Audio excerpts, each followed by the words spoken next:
Bonjour à tous, je suis ravie de vous retrouver pour une nouvelle semaine d'actualité. Sans plus tarder, découvrons les titres de ce lundi 1er décembre. Les communes s'illuminent, certaines dès ce soir, d'autres poursuivent leurs installations. Mais quelle que soit la date, les guirlandes des rues plongent progressivement les habitants dans l'ambiance de Noël.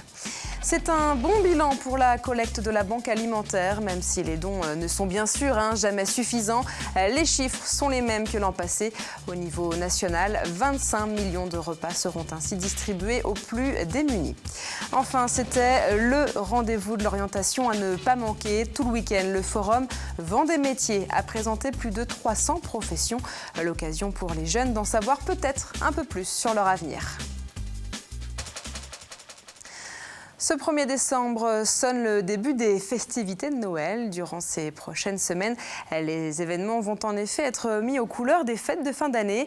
Et du côté des collectivités, on se prépare également. Vous l'avez d'ailleurs peut-être remarqué dans votre commune. Les équipes techniques installent progressivement les décorations. Exemple ce matin à la Motte à Char, reportage de Paul Burgot. Tu vas monter jusqu'à la prise en haut.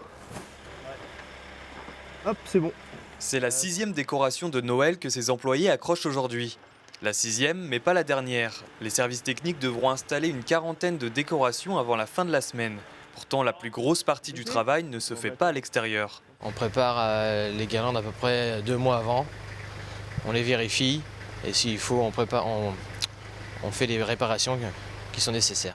C'est dans cet atelier que chaque guirlande est testée et réparée si besoin. Certains branchements doivent aussi être réalisés ici avant d'être mis en place. On travaille beaucoup avec du cordon lumineux à LED. Et donc on les remplace petit à petit tous les ans, on les remplace de plus en plus. Donc le plus compliqué c'est de refaire en fait tout le schéma parce qu'il y a tout un système avec des clignoteurs et tout ça. Donc c'est de les recabler et de les rebrancher. Le résultat est là puisque comme chaque année, les motets ont l'air sous le charme. D'année en année, il y a de l'innovation, c'est bien. Ils font un gros effort, je pense. Ça met beaucoup de gaieté dans les petits bourgs de campagne et on a vraiment l'impression d'être à Noël à cette période-là. Encore un peu de patience, aux guirlandes viendront s'ajouter ces sapins et vendredi soir, la ville devrait enfin s'illuminer aux couleurs de Noël. Un mot sur la collecte de la Banque alimentaire. Tout le week-end, à l'entrée des grandes surfaces, vous avez pu croiser des bénévoles vous invitant à donner. Eh bien, en Vendée, plus de 190 tonnes de denrées ont ainsi été récoltées, ce qui représente 300 grammes de nourriture donnée par Vendéen. Et au niveau national, l'association comptabilise un total de 12 500 tonnes. Les chiffres sont sensiblement les mêmes que l'an passé. Et cette année encore, cette collecte permettra de distribuer près de 25 millions de repas aux plus démunis au niveau national. Un mot de politique à présent avec l'élection de Nicolas Sarkozy à la présidence de l'UMP. Il a été élu samedi avec plus de 64% des voix. Rappelons que les militants ont été invités à voter par voie électronique. Ils pouvaient donc le faire chez eux. Mais des permanences ont également accueilli les votants, comme ici à La Roche-sur-Yon. Ces quelques images à présent du personnel d'Harmonie Mutuelle en grève. Les salariés des centres d'appel ont en effet cessé le travail ce lundi. Ils dénoncent des salaires trop bas. À La Roche-sur-Yon, ils étaient une cinquantaine à manifester, soit près de 80% des équipes de téléconseillers. Précisons que le mouvement était national. Quand on a 14-16 ans, il n'est pas simple de choisir son orientation et pourtant, dans quelques mois, collégiens et lycéens devront faire des choix. Eh bien, le forum Vendée Métiers leur permet d'en savoir un peu plus sur leurs envies et surtout sur les professions qui existent. Pierre Dalicieux s'est rendu dans les allées de cette 2e édition qui s'est déroulée tout le week-end au Vendespace. La journée. Donc, Ce jeune de 14 ans ne repartira certainement pas avec des certitudes sur son avenir, mais aura les idées un peu plus claires sur certains métiers. Et c'est bien là le but de ce salon. Très intéressant, ouais, ça donne une idée concrète de ce que c'est. Surtout pour des jeunes de 14 ans qui ne savent pas du tout en quoi ça consiste. Sur les 300 métiers présentés, certains font leur show, une manière pour les professionnels de certains secteurs de rendre plus accessible leur métier, ou au moins l'image que les jeunes peuvent en avoir. Et peu importe la branche, cette technique semble porter ses fruits. Ça me donne envie de le faire. C'est vrai ? Ouais. C'est pas trop fini, ça commence juste, mais ça a l'air bien. Et ça me met un peu dans l'ambiance du métier. Ici, on vient prendre le temps d'observer, bien avant les inscriptions souvent stressantes du 3e trimestre. Ce salon est en quelque sorte un premier contact entre le monde du travail et des élèves souhaitant souvent y entrer le plus vite possible. On n'est pas là pour faire des inscriptions. Aujourd'hui, c'est quel métier m'intéresse ou quel métier ne m'intéresse pas. Et ensuite, lorsque ce choix il est plus ou moins fait, on a une invitation aux portes ouvertes et on a tout le loisir de faire son choix en janvier, février, mars lors des portes ouvertes. Cette année, le salon a enregistré plus de 12 000 visiteurs et parmi eux, environ 2500 ont passé un entretien sur place. Cette question à présent, comment toucher le consommateur ? Eh bien aujourd'hui, les marques misent sur l'origine véritable du produit, à l'image du groupe vendéen Fleury-Michon. Il vient d'ailleurs d'inviter ses consommateurs à découvrir la fabrication de l'un de ses produits. On le retrouve d'ailleurs dans une publicité à la télé où 3 pêcheurs vous proposent de les rejoindre en plein océan si vous ne croyez pas à la véritable provenance du poisson. Alors évidemment, la marque n'a pas proposé de voyage en Alaska, mais elle a fait venir ces 3 véritables pêcheurs sur son site de production à Chantonnay. L'occasion de rappeler aux personnes présentes que le surimi notamment est fait avec du poisson venu d'Alaska justement. Et je pense que dans l'esprit des gens, il s'est passé quelque chose puisqu'en 2014, on a fait une très bonne campagne avec notre surimi puisque dans un marché qui va finir aux alentours de -4, nous allons faire plus de 10% de croissance à la marque Fleury-Michon en surimi. Donc c'est vraiment les effets bénéfiques de cette campagne et de tout le travail qu'on a pu faire d'un point de vue commercial et animation dans les magasins.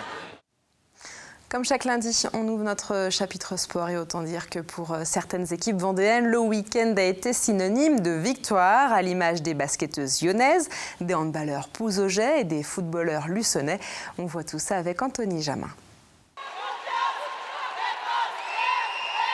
Une victoire sur le fil pour les Lyonnaises du RVBC, maillot blanc face aux Finistériennes de Léon Trégor. Un début de match à l'avantage des Léonas, plus efficace sur les shoots et plus présente défensivement.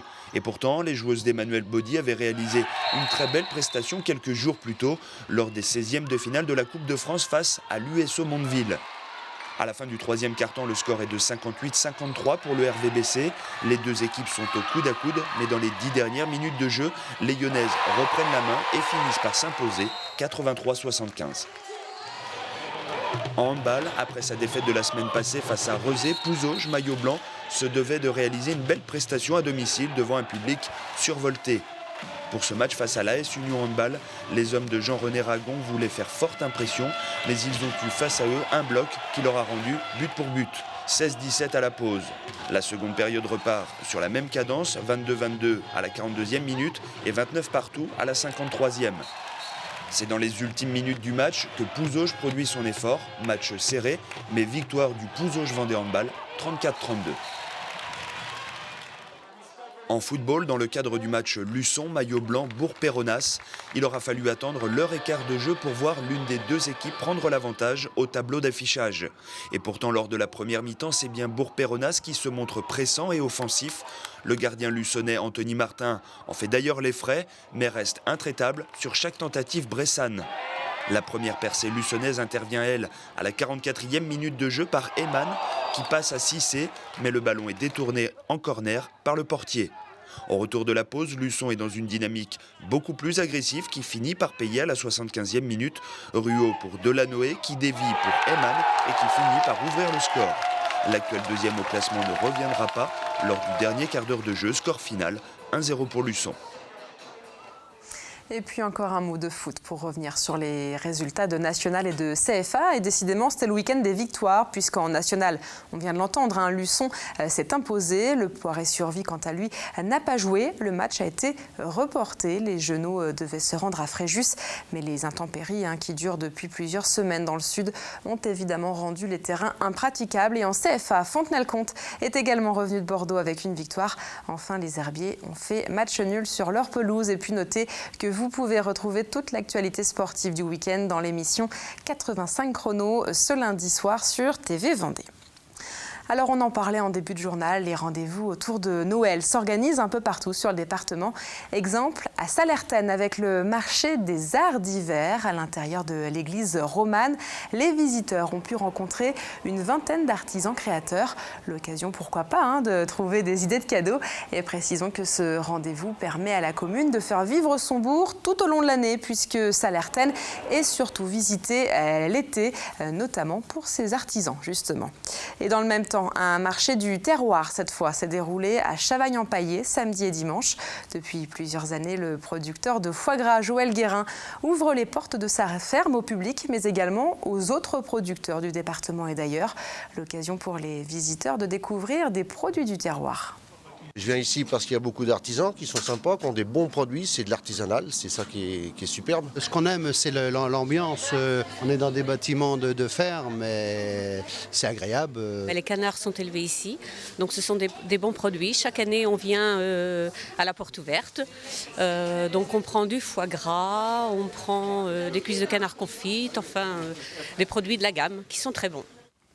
Comme chaque l'a dit, on va se pencher à présent sur les grands rendez-vous de la semaine. Alors demain, mardi, les pêcheurs vendéens se rendront à Nantes pour manifester et tenter de peser sur la question des quotas. Cette mobilisation intervient à 15 jours du Conseil des ministres de la pêche de l'Union européenne. Et surtout, les marins ont choisi cette date en espérant pouvoir rencontrer Manuel Valls qui sera à Nantes demain pour les 10e assises de l'économie de la mer et du littoral, justement.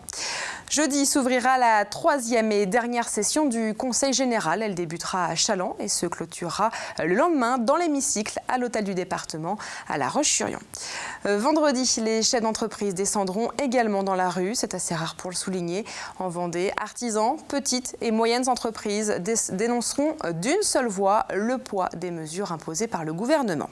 Et vendredi 5 décembre débutera également le Téléthon 2014. Précisons que cette année, c'est Fontenay-le-Comte qui a été élue ville ambassadrice du département. De nombreuses animations se dérouleront donc jusqu'au samedi, mais c'est bien toutes les communes de Vendée qui se mobiliseront pour soutenir la recherche. Et enfin, le salon nautique ouvrira ses portes à Paris samedi. Les entreprises vendéennes du secteur seront évidemment présentes durant tout l'événement qui se déroulera jusqu'au 14 décembre. Voilà donc pour l'agenda de la semaine. Avant tout ça, on va revenir sur le temps prévu pour demain. Et cette fois, l'automne semble installé. C'est donc le gris qui nous accompagnera toute la journée de ce mardi 2 décembre. Les températures ne dépasseront plus les 10 degrés. Et le vent renforcera cette sensation de froid que nous avions un peu oubliée. Il faut bien le dire, le point complet sur la météo, c'est dans quelques instants. Et puis, encore un mot avant de refermer le journal. Nous en avons parlé au début de cette édition. Ce 1er décembre sonne un peu le lancement de tous les événements organisés autour de Noël. Et justement, comme depuis 3 ans, TV Vendée vous propose de participer au Noël du cœur. Vous pouvez donc venir à notre chaîne avec des jouets neufs ou en très bon état. Et ces jouets seront ensuite donnés au Resto du Cœur et offerts aux enfants les plus démunis. Et sachez que vous pourrez assister à l'enregistrement de l'une des émissions de votre chaîne. L'opération Noël du Cœur sur TV Vendée se déroule jusqu'au 16 décembre. Et puisque Noël est déjà un peu lancé, on va terminer le journal avec ces quelques images de la ville de La Roche-sur-Yon qui s'est illuminée ce lundi soir. Je vous laisse en profiter et on se retrouve demain.